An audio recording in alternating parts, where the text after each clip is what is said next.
These are my 5 best tips I wish I knew before I started breastfeeding. Welcome back to my channel. Please click that like and subscribe button if you guys want to stay up to date with my health and pregnancy journey, along with heaps of hints and tips and recipes that are going to help you guys along your health journey. I have a 15-month-old still breastfeeding, yay! I actually did not think that I would get this far. Before I had Riley, I had so many different people come up to me and say, you know, about all their horror stories about breastfeeding. Like so many people I knew were like, oh, I couldn't get past 3 months, this happened, that happened, and I just had a lot of negativity around the breastfeeding area. So honestly, I never thought that I could get this far.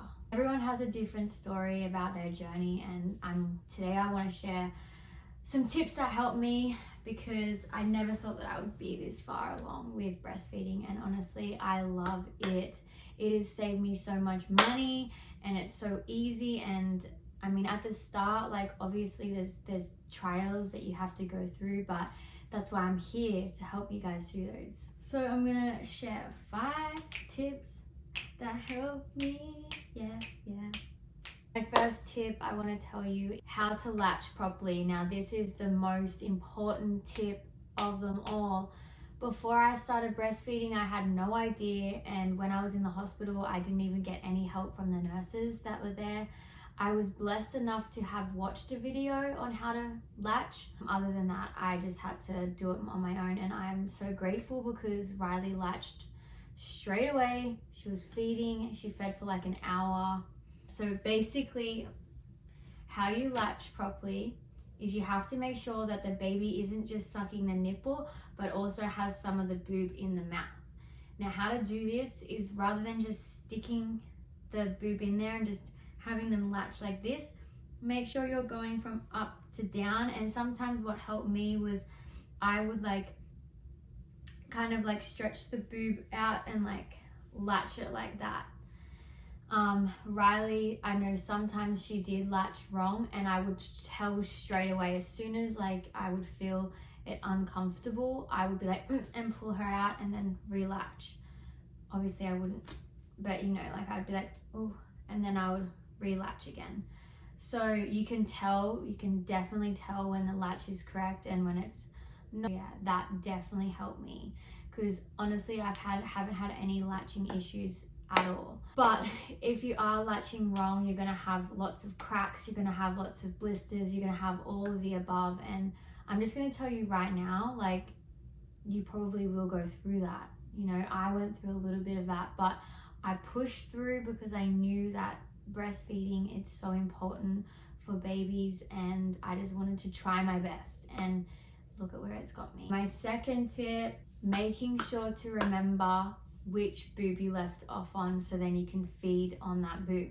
So when they're younger, obviously they're not going to be drinking as much. What I would do is I would feed Riley on one side, and then she would drink, and if she didn't completely finish it on this side, once she was finished, when we were begin feeding again, I would start on this side, empty the rest out, and then go onto this side. Or sometimes it would be, as she got older, it would be obviously drinking completely one side and then switching, and obviously she wouldn't be able to drink both, so she would only empty maybe a quarter or a half. So then I always made sure that I would begin on this side, so then everything's getting drained and there's no clogs, because honestly the cloggages, they're not nice, but you have to go through it. But what I'm trying to do today is help you to avoid these things. So to remember what boob you left off on, I used a hair tie, because honestly, I was not going to remember. I would sit there and feel, but sometimes they would feel the same. So what I would do is I'd get a scrunchie or a hair tie, and if she stopped feeding on this side, I'd put this on, so then the next time when she would feed, I would know exactly what boob it was. Tip number 3 is finding the best breastfeeding position for you. So I had no idea about all the breastfeeding positions that you could use, and honestly, the first 2 weeks, my back, and I had stitches, and my whole body was just aching, as you guys would know. labors a lot. To avoid that, there was many nights where Riley was cluster feeding and she was up and I was sitting up in the bed and I had stitches and it was painful, and at that time I didn't have a pregnancy breastfeeding chair. I just had the bed. 2 weeks later I found out, oh, I can lay down and breastfeed.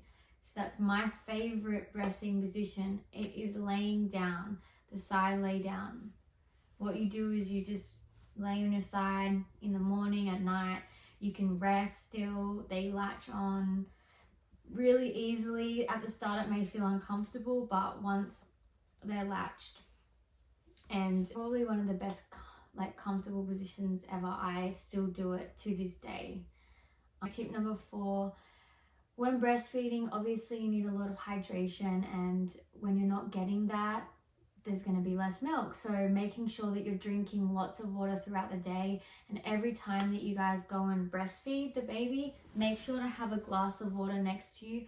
As you're drinking, your milk will flow really smoothly and it will always, no matter what, always come out. I know sometimes it takes, I remember when I was first feeding Riley, I'm like, is the milk coming out? I don't know. And then I actually went on this health retreat and these ladies were like, make sure you always got a cup of water next to you. Without a doubt, milk will just flow because the water and the cells, they all activate and the milk starts to come out really nicely. So you will notice as well, when you are breastfeeding, your mouth will start to feel very dry. So that's your body telling you you need to drink water. So make sure you're getting enough carbs and fats and protein. Now, because I'm plant-based, I basically would eat tempeh and tofu every single day, along with potatoes, sourdough with avocado. I'd eat so much food. Oh my gosh, I would eat so much. My plate would literally be like a mountain.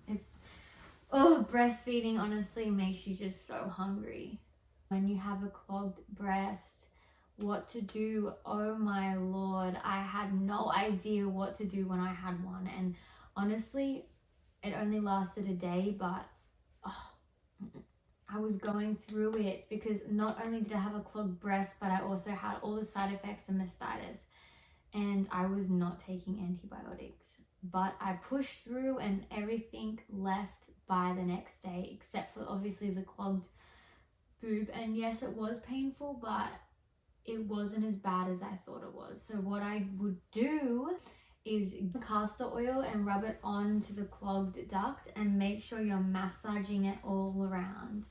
Now, usually you would be able to tell when there's a clog coming about. So what my advice is, if you find that there is a clog coming and it'll just feel like a lump and it'll feel a bit tender on one side, make sure to get it before it fully forms. Now just start massaging it, get your oil, always have it handy, always make sure you have castor oil in your house. Grab it on, massage, go have it jump in the hot shower, put the hot water directly on it, massage, massage, massage. You can also use cabbage leaves, which I actually haven't used before, but I'm sure that would help. What I had was an ice pack, one made for breastfeeding, and I just popped it on. And make sure that you have maternity bras. Oh my goodness, make sure you have enough maternity bras, because let me tell you, there's going to be a lot of milk spillages everywhere. When you first breastfeed, your boobs, the milk that comes in, wow, and it just leaks a lot. So make sure you're breastfeeding bras on, you have enough in the house, and you've got those pads that come, those breastfeeding pads. At the start, always have them on. One time I didn't have them, and honestly there was a big patch of milk all around there, and I had to walk around with that in front of everyone in public. So that's basically all my tips. Please let me know if you guys liked this video, if it helped you at all. Please like, subscribe, comment below what you think. Everything helps me. I'm starting out, I know I'm still getting the hang of everything, but just a boost of encouragement would be awesome. I love you all. If you haven't checked out my last YouTube video about homemade oatmeal, please give it a watch and let me know what you guys think. Bye!